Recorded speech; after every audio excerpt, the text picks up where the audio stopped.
आई सबसे पहले हम भोजपुरी गायक अनुज सिंह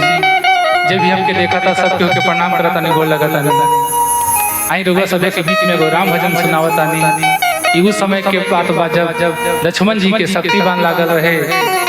तो कैसे राम जी लक्ष्मण जी से कहता नहीं कैसे हर की शक्तिवान लगल लक्ष्मण के हर रोवे रघुराई शक्तिवान लगल लक्ष्मण के रोवे रघुराई अखिया खोला बबुआ हो अखिया खोला बबुआ अब लब के छोटका भाई अखिया खोला बबुआ अब लब के छोटका भाई अखिया खोला बबुआ काजा के हम कहबो अवध में पूछिए तीनों माई काजा के हम कहबो अवध में पूछिए तीनों माई अखिया खोला बबुआ अब लब के छोटका भाई अखिया खोला बबुआ अब लब के छोटका भाई अखिया खोला बबुआ।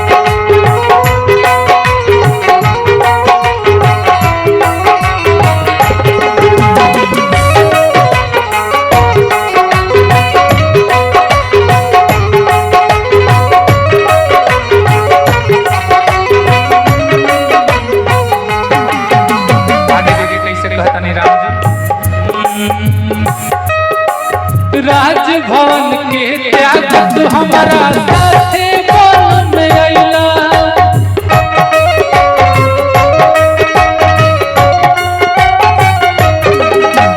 धर्म कर्म दुनहु से बढ़ा के सेवा कैला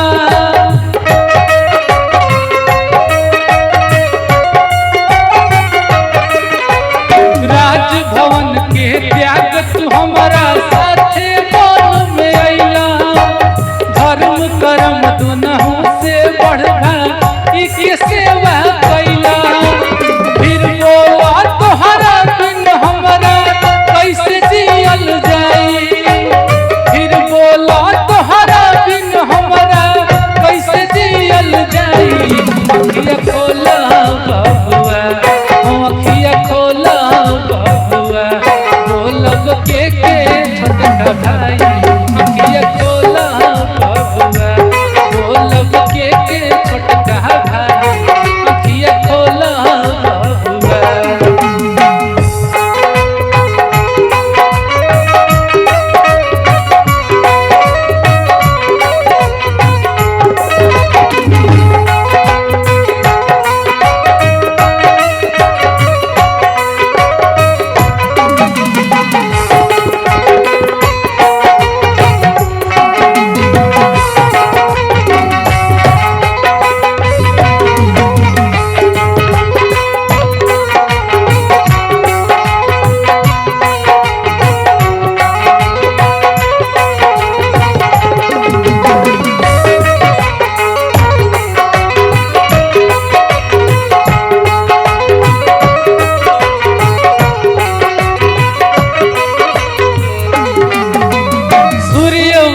के सूरज डूबी रघुकुल लागी दागी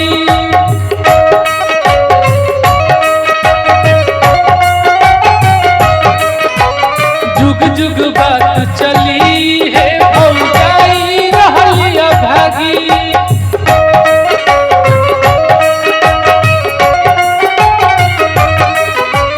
सूर्य वंश के सूरज डूबी रघुकुल लागी दागी जुग जुग